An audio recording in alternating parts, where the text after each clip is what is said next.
গঙ্গাসাগর মেলা। আর এই গঙ্গাসাগর নিয়ে জোর কদমে প্রস্তুতি প্রশাসনের। গঙ্গাসাগর মেলায় নজরদারি রাখতেই চালু করা হয়েছে অত্যাধুনিক মেগা কন্ট্রোল রুম। ১৩০০রও বেশি সিসি ক্যামেরায় এবার মুড়ে ফেলা হয়েছে গঙ্গাসাগর চত্বরকে। ড্রোন উড়িয়েও চলবে নজরদারি। নিরাপত্তার ছবিটা জানাবে সোমরাজ রয়েছে আমার সঙ্গে সরাসরি। সোমরাজ, গঙ্গাসাগর নিয়ে জোর কদমে প্রস্তুতি, একেবারে শেষ মুহূর্তে প্রস্তুতি বলা যেতে পারে প্রশাসনের তরফ থেকে নেওয়া হচ্ছে। সব মিলিয়ে নজরদারির ছবিটা ঠিক কি রয়েছে এবং নিরাপত্তা কতটা জোরদার করা হয়েছে?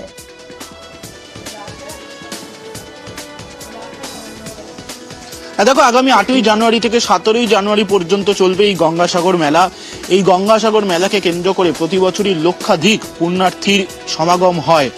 এবারেও কিন্তু একই হারে পুণ্যার্থীদের ভিড় হবে তেমনটাই মনে করছে জেলা প্রশাসন। আর সেই কারণেই অনেক আগে থেকেই প্রস্তুতি নিয়ে রাখা হয়েছে। তুমি জানো, মুখ্যমন্ত্রী মমতা বন্দ্যোপাধ্যায় ইতিমধ্যেই গঙ্গাসাগর মেলার প্রস্তুতি বৈঠক করেছেন।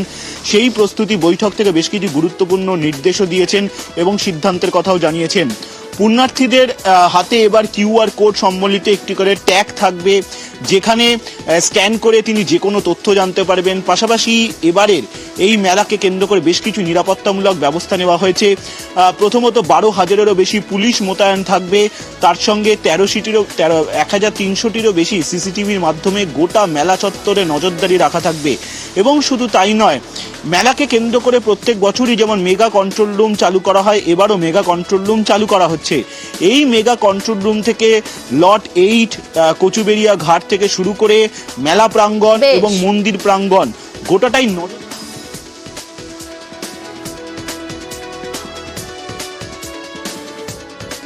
ঘর ওয়াপসি কাদের? ৯৫ জন মৎস্যজীবী। মুখ্যমন্ত্রীর হস্তক্ষেপে ঘরে ফেরা। বাংলাদেশ থেকে আজ ঘরে ফিরবে মৎস্যজীবীরা। ৬ ট্রলার সহ ৯৫ জন মৎস্যজীবীদের ফেরত। বাংলাদেশের জলসীমা লঙ্ঘনে গ্রেফতার করা হয়েছিল তাদের। ভারতীয় মৎস্যজীবীদের মুক্তিতেই তৎপর হন মুখ্যমন্ত্রী। খুশি মৎস্যজীবীদের পরিবারের সদস্যরা। বিশ্বজিৎ রয়েছে আমার সঙ্গে সরাসরি। বিশ্বজিৎ, মুখ্যমন্ত্রী মমতা বন্দ্যোপাধ্যায়ের তৎপরতা এবং হস্তক্ষেপ, তারপরই ঘরে ফিরলেন এই ৯৫ জন মৎস্যজীবী। খুব স্বাভাবিকভাবেই খুশি তো থাকবেন এই মৎস্যজীবীদের পরিবার পরিজন। কি বলছেন তারা, কেন দীর্ঘ অপেক্ষা আর এই অপেক্ষার পর বাড়ি ফেরা?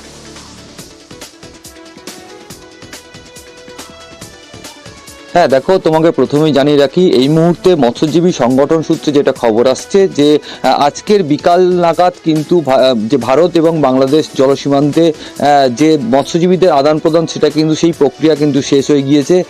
এখন শুধুমাত্র কিন্তু তাদেরকে কাকদ্বীপ বা এই সমস্ত যে সমস্ত এলাকায় মৎস্যজীবী, তাদেরকে বাড়ি ফেরার অপেক্ষা। এবং সেই বিষয়টা নিয়ে যখনই তারা এই খবরটা পেলেন, স্বাভাবিকভাবে সবাই মৎস্যজীবী যে ৯৫টি মৎস্যজীবী পরিবার, সবাই কিন্তু একযোগে পথের দিকে তাকিয়ে বসে রয়েছে এবং তারা অনেকটাই খুশি এবং তারা ধন্যবাদ জ্ঞাপন করছেন মুখ্যমন্ত্রীকে। যেটা ঘটনা ঘটেছিল যে প্রায় 2 থেকে আড়াই মাস আগে ভারতীয় যে ৯৫ জন মৎস্যজীবী এবং 6টা ট্রলার তারা ফিশিং করছিলেন, তারা কোনোভাবে বাংলাদেশ জলসীমানায় ঢুকে পড়ে এবং তাদেরকে বাংলাদেশ বর্ডার গার্ড তাদেরকে কিন্তু গ্রেপ্তার করে। এবং তারপর দীর্ঘ সময় কিন্তু কেটে গিয়েছে। তারপর যেটা দেখা গেল, মুখ্যমন্ত্রী মমতা বন্দ্যোপাধ্যায় বিষয়টা নিয়ে কিন্তু তদারকি শুরু করলেন, স্বরাষ্ট্র দপ্তরকে জানালেন এবং তারপর দেখা গেল যে মৎস্যজীবীদেরকে কিন্তু গত 2 দিন আগে কিন্তু বাংলাদেশের জেল থেকে ছেড়ে দেওয়া হয়েছে এবং এই মুহূর্তে তারা কিন্তু ভারতের জলসীমানায় ইতিমধ্যে পৌঁছে গিয়েছে।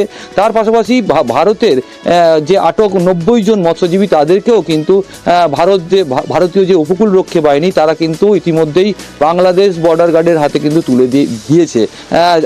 আপাতত যে খবরটা পাওয়া যাচ্ছে, গতকাল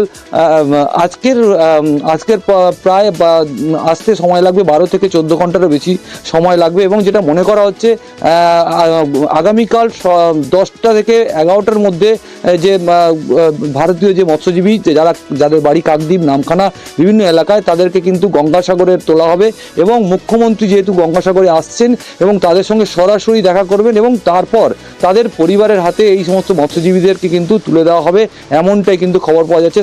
এবং এই সমস্ত সমস্ত বিষয়টা নিয়ে এই মুহূর্তে কাকদ্বীপের যারা মৎস্যজীবী পরিবার রয়েছে তারা কিন্তু অনেকটাই আনন্দিত এবং অনেকটা স্বস্তি, কারণ বাংলাদেশের যে পরিস্থিতি হয়ে রয়েছে সেই পরিস্থিতির দিকে তাকিয়ে কিন্তু এই মৎস্যজীবী পরিবাররা উৎকণ্ঠায় ভুগছিলেন এবং এখন অনেকটা স্বস্তির মধ্যে, কারণ তারা যেহেতু ভারতীয় জলসীমানায় ঢুকে পড়েছে এমনটাই কিন্তু খবর আসছে। প্রিয়াঙ্কা, বেশ, সঙ্গে থাকো।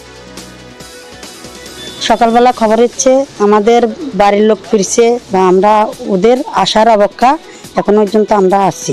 রাজ্যের মুখ্যমন্ত্রী সহযোগিতা করণে এত তাড়াতাড়ি করে ওদেরকে ছাড়া পেয়েছি। খুশি আপনারা? হ্যাঁ, খুশি আছি, সবাই খুশি আছে। আমার স্বামী আসবে, আমার খবর দিছে, বলে তোমরা যাবে তোমার স্বামীর নিয়ে। সরকারের ধন্যবাদ দিচ্ছি। আমরা এত তার দিতে চাইবে আমরা স্বপ্নে ভাবে নেই। গোবিন্দ সরকার আমরা সহযোগিতা করছে, আমরা চাচ্ছি।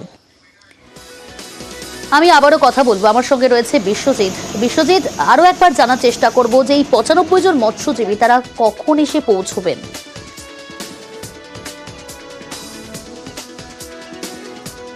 হ্যাঁ দেখো, আজকে যেহেতু মৎস্যজীবী সংগঠন সূত্রে যেটা আমরা খবর পেয়েছি 4টে থেকে 4:30 নাগাদ ভারত বাংলাদেশ জলসীমান্ত যে মৎস্যজীবীদের আদান প্রদান প্রক্রিয়া কিন্তু শেষ হয়ে গিয়েছে। তারা ইতিমধ্যে রওনা দিয়েছে এবং যেটা মনে করা হচ্ছে আগামীকাল 10টা থেকে 11টার মধ্যে তারা কিন্তু গঙ্গাসাগর যে দ্বীপ রয়েছে সেখানে সেই কাছাকাছি তারা কিন্তু চলে আসবে এবং স্বাভাবিকভাবে সেটা কিন্তু সময়ের অপেক্ষা। এবং তুমি ভালো করেই জানো, যেহেতু শীতকাল রয়েছে, সকালবেলার দিকে কুয়াশা থাকে এবং জোয়ার ভাটার ব্যাপার থাকছে, সেইটা করে কিন্তু একটা সময় লাগতে পারে বলে আমাদের যেটা এখানের যে মৎস্যজীবী সংগঠন রয়েছে তারা কিন্তু মনে করছে। কিন্তু যেটা মনে করা হচ্ছে যে আগামীকাল যেহেতু মুখ্যমন্ত্রী আসছেন তার সঙ্গে মৎস্যজীবীরা দেখা করবেন, মুখ্যমন্ত্রী নিজেই তাদের সঙ্গে দেখা করবেন এবং সেই মতো করেই সেই টাইমটাই কিন্তু যে 12টা থেকে 1টা এটা কিন্তু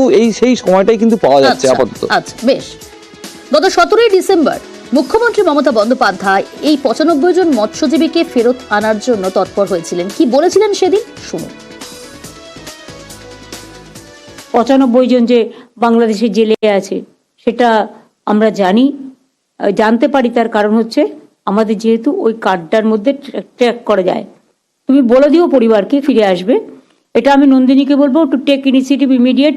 বাংলাদেশে যেটা আটকে আছে ওদেরও ছেড়ে দাও, আর আমাদের যারা ভারতীয়রা আটকে আছে তাদেরও ছাড়িয়ে দাও। একজন মারা গেছে শুধু ঝাঁপ করেছিল জলে, তাকে 2 লাখ টাকা ডিজাস্টার ম্যানেজমেন্ট থেকে তার পরিবারকে দিয়ে দাও। আর এবার নজর রাখা যাক কালনার দিকে। কালনার রথতলায় গ্রামে সেখানে আবার ভূতের ভয়। সন্ধে হতেই শুনশান রাস্তা, একেবারে গা ছমছম। শনিবারই এই খবর দেখায় নিউজ 18 বাংলা। পরপর মৃত্যুতে কুসংস্কার কালনায়, ভূতের ভয়ে জবুথবু কালনার গ্রাম। সন্ধে নামলেই বৈদ্যপুর রথতলায় ঘরবন্দি হয়ে পড়েন সেখানকার স্থানীয় বাসিন্দারা। গত কয়েক মাসে পরপর 4 জনের মৃত্যু, আর এই মৃত্যুর জেরে এই সন্ধে নামলেই গা ছমছম পরিস্থিতি। ভূতের ভয় ধরে তাদের এবং ঘরবন্দি হয়ে পড়েন সেখানকার স্থানীয় বাসিন্দারা। সন্ধে নামলেই শুনশান হয়ে যায়।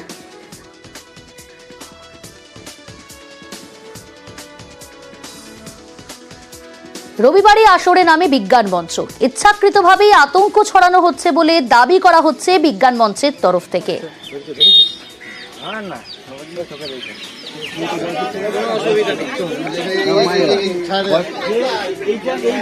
গ্রামে গ্রামে শুরু হয় প্রচার। গ্রামে হাজির কালনা বিজ্ঞান মঞ্চের সদস্যরা। বিজ্ঞান মঞ্চের তরফ থেকে বলা হয় আতঙ্ক ছড়ানো হচ্ছে, সেটা ইচ্ছাকৃতভাবে, এমনটাই দাবি বিজ্ঞান মঞ্চে। কুমতলবী কেউ বা কারা আতঙ্ক ছড়াচ্ছে তা এখনো জানা যায়নি, তবে ইচ্ছাকৃতভাবেই কিন্তু এই আতঙ্ক ছড়ানো হচ্ছে। আতঙ্কিত গ্রামবাসীদের বোঝাতেই গ্রামে হাজির কালনা বিজ্ঞান মঞ্চের সদস্যরা।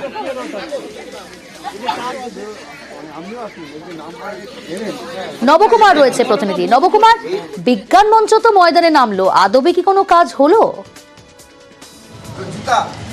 দেখো, বিষয়টা হচ্ছে যে গত 1 মাস ধরে সেখানে পরপর 4টি মৃত্যু হয়েছে এবং তার ফলবর্তীকালে তারা রীতিমতনভাবে আতঙ্কিত ছিল। কিন্তু বিজ্ঞান মঞ্চ এবং যে প্রশাসন, আমাদের কালনা মহকুমার প্রশাসন, তারা যাওয়ার পরে সেখানে গিয়ে জানা গেল এলাকায় কোনো ইলেকট্রিসিটি নেই, বাল্ব নেই, অন্ধকার থাকে এবং সেই জন্য তাদের আরও বেশি গা ছমছম করে। এবং তার পরবর্তীকালে তারা ওইখানে ডেপুটি ম্যাজিস্ট্রেটকে দাবি করে যেখানে আলোর ব্যবস্থা করুন, এবং সেখানে বলা হয় যে তাদের ওখানে রীতিমতনভাবে পুলিশি টহলদারি সারা রাত ধরে চলবে। এই ফলে তারা অনেকটাই আশ্বস্ত হয়। তারা বলে যে আমাদের এইখানে দীর্ঘদিন ধরে এখানে আলোর ব্যবস্থা ছিল না এবং পরপর এই ঘটনাতে আমরা আতঙ্কিত ছিলাম, তবে আপনারা এসছেন, অনেকটাই আমরা এতে আশ্বস্ত হচ্ছি। কিন্তু আমাদের দাবি যে এইখানে এই অঞ্চলে প্রায় 170টা পরিবার, এই যে এলাকা, তার মধ্যে কিন্তু পুরো ঘুটঘুটে অন্ধকারে রাত্রিবেলা চলে। মহিলারা বিশেষ করে তারা রাত্রিবেলা বেরোতে এমনিই ভয় করে। এর পরবর্তীকালে এই ঘটনার পরিপ্রেক্ষিতে তারা রীতিমতন আতঙ্কিত, ফলে তারা আশ্বস্ত করেছে যে প্রশাসন যদি তাদের এগিয়ে আসে তাদের আসলে আর ভয় থাকার কোনো কেন আলো নেই কেন নবকুমার? কতদিন ধরে এরকম অন্ধকার পরিস্থিতি সেখানে, সেই গ্রামে? প্রশাসনের তরফ থেকে কি বলা হচ্ছে? এই বিষয়টি অ্যাকচুয়ালি দেখা যাচ্ছে যে পঞ্চায়েত দেখেন এবং তারা বলেছেন যে এই তাদের কাছে এইটা নজরে ছিল না এবং কেউ কোনো রকম দাবি রাখেনি। এবং তার ফলবর্তীকালে এই প্রশাসন যখন তৎপর হয়ে সেখানে ডেপুটি ম্যাজিস্ট্রেট নিজে যান, তার পরবর্তীকালে তারা তড়িঘড়ি এই বিষয়টার উপরে নজর দেন, বলছে আজকে রাত থেকেই সেখানে আলোর ব্যবস্থা করা হবে। প্রিয়াঙ্কা, বেশ, আলোর খাওয়া যায়, আমরা অন্ধকারে বেরোতে পারছি না, আলোর ব্যবস্থাগুলো করুন বললো। হ্যাঁ, আলোর ব্যবস্থা করবো। এনারা এসে বোঝালেন, অনেকটা ভালো লাগলো। হ্যাঁ, ভালো লাগলো। আমি আবারও কথা বলবো। নবকুমার রয়েছে। নবকুমার, স্থানীয় বাসিন্দাদের কথা এবং অভিযোগটা আমরা তুলে ধরলাম। তারা বলছেন যে তাদেরকে বলা হয়েছে, আশ্বস্ত করা হয়েছে, কিন্তু এই যে পরিস্থিতি, সন্ধে নামলে সেখানে অন্ধকার, কারণ আলো নেই, এবং পরপর যে মৃত্যু হয়েছে 4 জনের, তারপর এরকম একটা আতঙ্ক ছড়িয়েছে। তার মানে কতদিন ধরে এই পরিস্থিতি এলাকার? এই পরিস্থিতি দীর্ঘ 1 মাস ধরে চলছে। তারা বলছে যে আমরা আতঙ্কিত ছিলাম এবং তাই এই ঘটনার পরিপ্রেক্ষিতে আরও বেশি, কারণ রাত্রিবেলা এমনি শীতের রাত, তার পরবর্তীকালে যদি এখন আলো না থাকে, মানুষ তো এমনিতেই গ্রামগঞ্জে বেরোনো বন্ধ করেছে। তারপরে হঠাৎই তারা শুনছে বিভিন্ন রকম উৎকট আওয়াজ হচ্ছে। তাই তাদের মধ্যে এখনও আমরা গিয়ে যে ওখানে মানুষের কাছে ভেতরকার যে খবর আমরা পেলাম, তারা বলছে যে আপনারা এখানে দিনের বেলা এসছেন কেন, আপনারা রাত্রেবেলা এসে দেখুন পরিস্থিতি। এতে প্রশাসনের আরও বেশি টনক নড়ে। তারা জানে যে রাত্রিবেলা তাদেরকে অবশ্যই কোনো রকমভাবে সাহস জোগাতে হবে, কারণ না হলে তারা রীতিমতন ভীত হয়ে যাচ্ছে। তাই সঙ্গে সঙ্গে পুলিশ প্রশাসনকে নির্দেশ দেওয়া হয় সেখানে যেন রাত্রেবেলা টহলদারি চলে। এবং বিজ্ঞান মঞ্চ তরফ থেকে জানানো হয় যে আমরা রাত্রেবেলা এসে বিভিন্ন রকম প্রচারমূলক আতঙ্ক কি কেটেছে কিছুটা হলেও? আশ্বস্ত কি হলেন তারা, স্থানীয় বাসিন্দারা? তারা অনেকটাই প্রতিনিধি দল যাওয়ার পরে তারা অনেকটাই আশ্বস্ত হয়েছে। তারা বলছে যে আপনারা এসেছেন এবং আপনারা যেভাবে বললেন তাতে আমরা বুঝেছি, কিন্তু আপনারা সঙ্গে থাকবেন, এরকমভাবেই তারা রীতিমতনভাবে শঙ্কিত হওয়ার পর আশ্বস্ত হয়েছে বলে জানান। বেশ,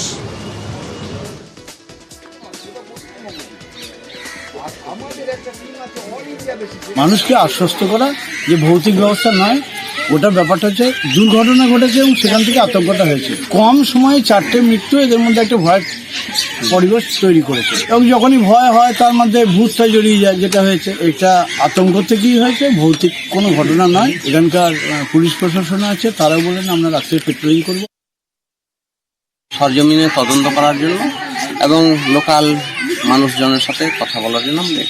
এবং যেহেতু আলো নেই অনেক জায়গাতেই, ফলে রাত্রিবেলা তারা ভয় পাচ্ছে। আলোর ব্যবস্থা হয় এবং এখানে পুলিশ প্যাট্রোলিংয়ের ব্যবস্থা থাকবে এবং লোকাল প্রশাসন থেকেও লোকজন আসবে রাত্রিবেলা, এবং তাদের যাতে কনফিডেন্স আমরা বিল্ড করতে পারি।